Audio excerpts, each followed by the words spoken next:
이번 시간에는 강화학습 개념과 확률 과정에 대해서 알아보도록 하겠습니다. 강의 순서는 먼저 강화학습 개념을 간단히 살펴보고요. 그 다음에 확률 과정, 그리고 브라운 운동에 대해 살펴보도록 하겠습니다. 강화학습을 가장 쉽게 설명하려면 이 바둑에 비유할 수가 있는데요.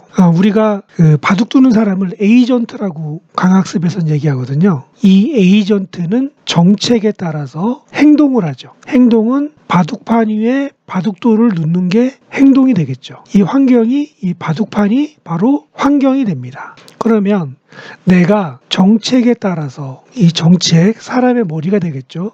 정책에 따라서 이 에이전트가, 이 사람이 바둑판에 돌을 놓습니다. 이게 행동이 되겠죠. 그러면 이 환경이 어떻게 됩니까? 변화하겠죠. 환경이 변화하면 상태가 바뀌고, 이 상태가 좋은 방향으로 바뀌면 플러스 보상을 주고, 나쁜 방향으로 바뀌면 마이너스 보상을 줍니다. 그러면 이 보상에 따라서 정책이 수정됩니다. 그러면 이 정책이 향상되겠죠. 그럼 에이전트는 향상된 정책에 따라서 다시 행동을 하고 바둑판에 바둑돌을 놓게 됩니다. 이 과정이 무한 반복되면서 정책이 지속적으로 향상되는 이 과정을 강화학습이라 합니다. 자, 정의를 한번 볼까요? 적절히 설계된 보상 체계를 활용해 이 리워드를 준다 그랬죠? 좋은 방향이면 플러스 보상, 나쁜 방향이면 마이너스 보상. 에이전트가, 여기서는 바둑 두는 사람이 에이전트가 되겠습니다. 긍정적인 행동, 바둑돌 놓는 게 어떤 행동이 되겠죠. 에이전트 행동을 제어하는 정책을 찾아서 최적화하는 기법이 바로 강화학습입니다. 다른 사례를 한번 볼까요? 이 상황은 아이가 꽃밭을 걸어가는 겁니다. 그러니까 예를 들어 갖고 이 에이전트가, 다시 한번 볼까요? 에이전트가, 이 아이가 에이전트가 되겠죠. 이 아이가 에이전트가 되겠습니다. 환경이 바로 이 꽃밭입니다. 이게 환경이고요. 정책에 따라서 아이가 생각을 하는 거죠. 이 정책에 따라서 이제 걷는 겁니다. 그래서 꽃을 밟으면 칭찬, 비난을 하고 꾸중을 듣는 거죠. 꽃을 밟지 않고 걸어가면 칭찬을 받습니다. 그러면 이 아이는 자연스럽게 이렇게 꽃을 밟으면 안 되는구나 라는 정책이 학습이 되고, 꽃을 밟지 않고 꽃밭을 지나가는 정책을 가지게 됩니다.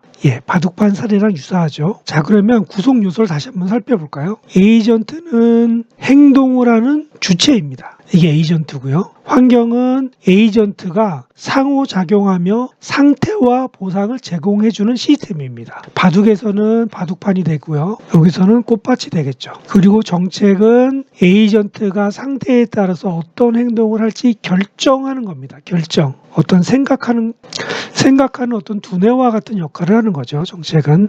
행동은 에이전트가 현재 상태에서 선택하는 구체적인 움직임 또는 선택입니다.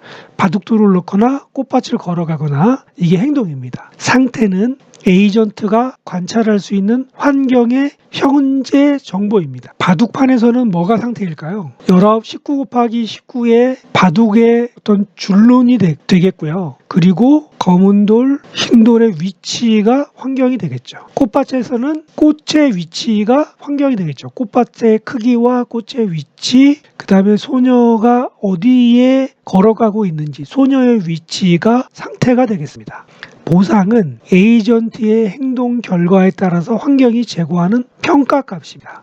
자, 그럼 여기에서 어떤 정책이 가장 좋은 정책일까요? 가장 큰 보상을 받게 하는 정책이 가장 우수한 정책입니다. 강화학습은 이 정책을 찾아내는 게 바로 강화학습입니다.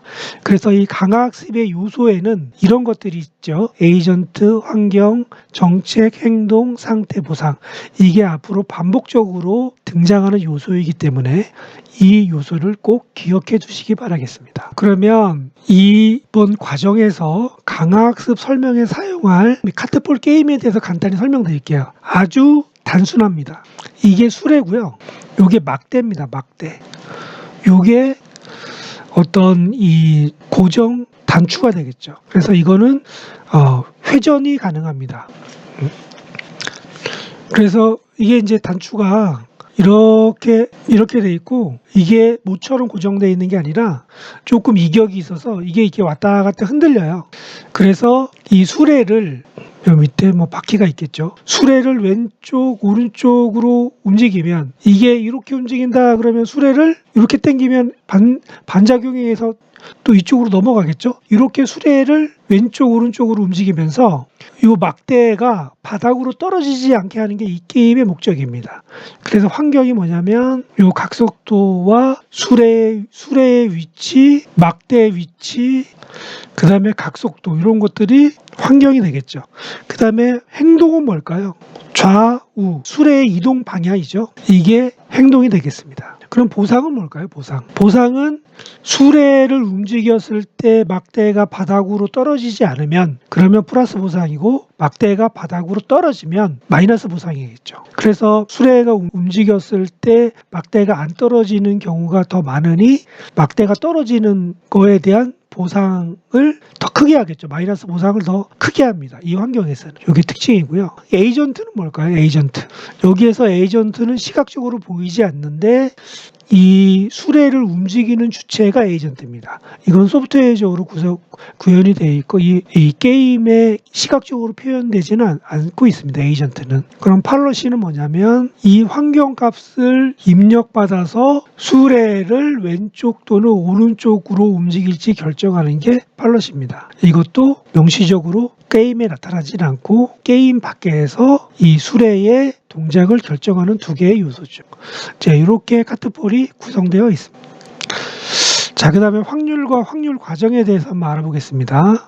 자, 확률은 뭐냐면 랜덤입니다. 랜덤. 그런데 규칙성이 있습니다. 자, 랜덤은 아무거나 나온다는 얘기죠. 모른다는 얘기입니다. 자, 주사위 던졌을 때 주사위 값이 뭐가 나오는지 알아맞힐 수 있나요? 예, 그게 굉장히 어렵습니다. 1이 나올지 2가 나올지 3이 나올지 6이 나올지 알 수가 없잖아요. 그런데 규칙성이 있죠. 확률은 6분의 1입니다. 자, 그러면 어떤 때가 랜덤이냐? 짧은 시간 안에서는 랜덤입니다. 긴 시간에서는 규칙을 가지죠. 자, 이게 바로 확률이라는 개념입니다. 우리가 일반적으로 사용하는 확률이란 개념입니다. 주사위 게임을 할 때 우리가 1이 나올 확률은 6분의 1이라는 것을 알고 있죠. 예, 이거는 지식 또는 믿음이 되고 이것이 바로 확률입니다. 확률의 예제를 한번 보고 가겠습니다. 확률의 개념이란 프로그램에 들어가 있고요. 자, 이렇게 던져버리면 롤 온 더 바 다이스라는 함수는 뭐냐면 그냥 랜덤하게 1에서 6까지 수를 뽑아주는 거예요. 그래서 이렇게 뽑아보니까 2, 2, 5, 5, 4, 3 이거는 물론 프로그램 실행 때마다 변경되는 값이겠죠. 이렇게 무작위적으로 나온다. 예, 이렇게 확률의 기초 예제입니다. 예제에서 확인할 수가 있고요. 자, 두 번째는 뭐냐면 10만 번 던지는 겁니다. 10만 번. 주사위를 던졌죠. 자, 결과를 여기에다가 리스트에 담았습니다. 그래서 몇 번 나오는지 셌어요. 이 함수가 몇 번 나오는지 세는 거죠. 그 다음에 확률을 계산합니다. 전체에서 몇 번 나왔는지 추리온 횟수를 나눠주면 확률이 나오겠죠. 자, 그러니까 각 숫자의 확률이 이렇게 나옵니다. 6분의 1에 수렴하는 걸 알 수 있죠. 그러니까 이 굉장히 많이 던졌잖아요. 10만 번이면 10만 번 정도 던지니까 6분의 1이라는 확률에 수렴한다. 예, 이런 걸 볼 수가 있습니다. 조건부 확률을 보겠습니다. 조건부 확률은 뭐냐면 확률의 특수한 경우로 특정한 조건이 주어졌을 때 어떤 사건이 발생할 확률입니다. 예를 들어서 한 반에 남학생이 5명, 여학생이 5명 있다고 할 때 남학생은 2명이 노트북을 갖고 있고 여학생은 5명이 노트북을 갖고 있습니다. 그러면 전체 학생 중에 노트북을 갖고 있을 확률이 이렇게 되죠. 그런데 남학생 중에 노트북을 갖고 있을 확률은 이렇게 됩니다. 자, 이 조건부 확률입니다. 조건이 뭐냐? 남학생일 때, 이 조건일 때 노트북을 가지고 있을 확률이 뭐냐? 바로 이렇게 되는 겁니다. 어떤 특정한 조건에서의 확률, 이게 바로 조건부 확률입니다. 자, 사건 A가 발생했을 때 사건 B가 발생할 확률. 자, P, B, 바 A 이렇게 조건부 확률을 나타냅니다. 조건부 확률이 굉장히 중요한 개념입니다. 앞으로 계속 이 조건부 확률의 개념이 사용될 겁니다. 자, 이렇게 그 개념은 쉬운데 이게 조건부 확률이라는 거를 잘 기억해 두시기 바라겠습니다. 자, 조건부 확률 예제를 간단하게 볼까요? 이거는 아까 얘기했던 거랑 똑같아요. 그냥 남학생 수죠. 이거는 여학생 수고, 이거는 노트북 가진 학생인데 이건 남학생이죠. 요거는 여학생. 자, 이렇게 해서 계산해 보니까 이렇게 된다. 아까 있던 그림을 그대로 프로그램을 구현한 겁니다. 이렇게 한번 살펴보시고요. 조건부 확률이 이렇게 프로그램을 구현될 수 있다. 간단히 짚고 넘어가겠습니다. 확률 과정이란 개념이 나왔는데요. 확률 과정은 뭐냐면 우리가 조건부 확률 얘기했죠. 이게 시간의 흐름과 합쳐진 겁니다. 예, 이렇게 돼야 되겠네요. 그러면 이게 확률 과정입니다. 자, 한번 읽어볼까요? 시간의 흐름에 따라 발생되는 랜덤 변수의 집합입니다. 그런데 랜덤 변수라고만 하면 그냥 무작위적인데, 그냥 무작위적인 게 아니라 앞선 상태에 기반하여 바뀐다. 그러니까 예를 들어서 주가가 오늘 1,000원이었어. 근데 그 다음 날은 1,100원이야. 그 다음 날은 1,200원이야. 이렇게 주가가 바뀌어요. 근데 주가는 이걸 비트코인 가격이라고 얘기할까요? 더 랜덤이게. 비트코인 가격이 규칙성이 있을까요? 규칙성 찾기가 굉장히 어렵습니다. 그래서 이거를 보통 랜덤이라고 하죠. 근데 랜덤인데 이게 예를 들어서 10월 1일, 이게 10월 2일, 10월 3일, 10월 4일 날은 1,300원, 10월 4일인데 이게 뭐랑 관계가 있어요? 시간과 관계가 있죠. 자, 그런데 이 1,300원이라는 가격은 하늘에서 뚝 떨어진 게 아니죠. 여기에서 100원 오른 가격입니다. 이 조건에서 이렇게 된 거죠. 1,200원인 조건에서 100원 올라서 1,300원이 된 거지. 얘가 갑자기 0원이었다 1,300원이 된 게 아니잖아요. 이런 시간의 흐름 속에서 과거의 영향을 받으면서 이 1,300원이란 가격이 랜덤으로 정해진다. 이게 확률 과정입니다. 자, 확률 과정에 특별한 사례가 있는데요. 한번 보겠습니다. 조건부 확률은 어떤 사건이 주어졌을 때 다른 사건의 확률이죠. 예, 노트북 아까 사례 봤었죠.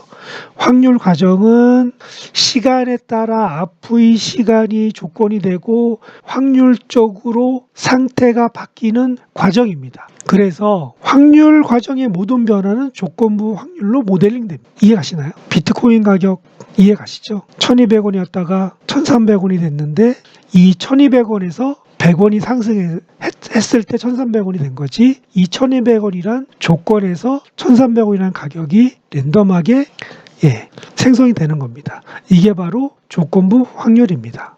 다시 한번 얘기하면 조건부 확률들이 시간 순서에 따라 이어진 구조가 바로 확률 과정이라는 겁니다. 자, 확률 과정의 하나의 브라운 운동을 한번 살펴보겠습니다. 브라운 운동은 로버트 브라운이라는 사람이 발견해서 자기 이름을 이제 붙였습니다. 이게 뭐냐면 물 위에 꽃가루 입자가 불규칙적으로 운동하는 현상을 이론적으로 설명한 겁니다. 그래서 이 브라운 운동이 나중에 어디 사용되냐? 통계학, 연력학, 경제학 분야에 사용이 됩니다. 브라운 운동과 유사한 게 아까 말한 주가 또는 비트코인 가격입니다. 왜 유사하냐? 브라운 운동의 꽃가루가 이렇게 막 움직여요. 물 위에 꽃가루가 봄에 보면 물 위에 꽃가루가 있으면 이 꽃가루가 막 움직여 날리거든요. 이렇게 막. 근데 이게 무슨 패턴이 있을까요? 무슨 규칙이 있을까요? 규칙이 없이 그냥 막 움직여 다녀요. 그런데 잘 보세요. 꽃가루가 맨 마지막에 과찬했을 때 여기 있는데 이 꽃가루가 하늘에서 뚝 떨어진 거 아니잖아요.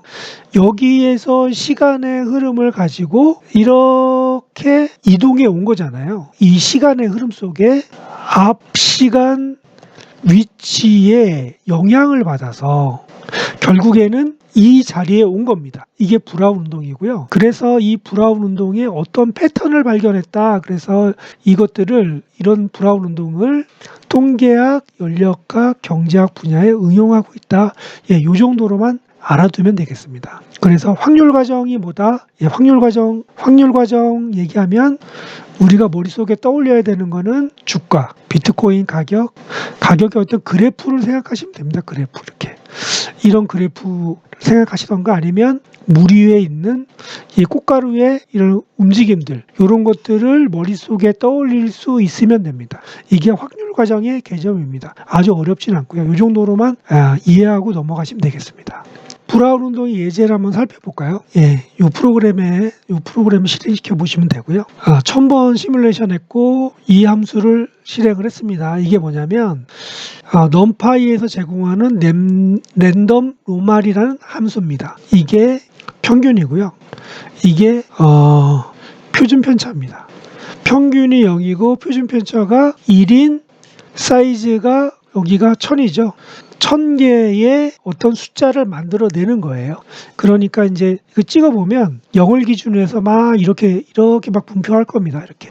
자, 이런 숫자들을 만들어서 뭐 하냐? 이게 뭐냐면 누적합계예요, 누적합계. 왜 누적합계를 구하냐면 이거를 그냥 놔두면 이거는 뭐예요? 그냥 확률이잖아요. 그러니까 이건 랜덤이잖아요, 랜덤. 근데 조건부 확률은 뭐예요? 과거의 영향이 있는 겁니다, 영향.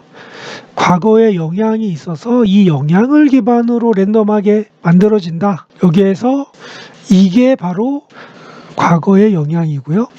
이게 랜덤입니다. 그래서 이것들을 모션이라는 변수에 넣고 이 변수를 시각화한 게 이겁니다. 뭐와 같아요? 주가 그래프랑 비슷하죠. 자, 이런 특성들을 우리가 경제학, 통계학 분야에 활용을 하는 겁니다. 자, 브라운 운동의 개념은 이 정도로만 알아두시면 됩니다. 이것도 깊이 들어가면 굉장히 어려운 얘기인데 이 정도만 알고 계시면 우리가 강화학습을 공부하는데 큰 문제가 없을 겁니다. 자, 여기까지 공부했고요. 오늘은 공부한 게 내용이 굉장히 좀 쉬우니까 쉽지만 굉장히 중요한 부분입니다. 그래서 다시 한번 살펴보시고요. 다음에 좀 더 깊은 내용으로 강의를 이어가도록 하겠습니다.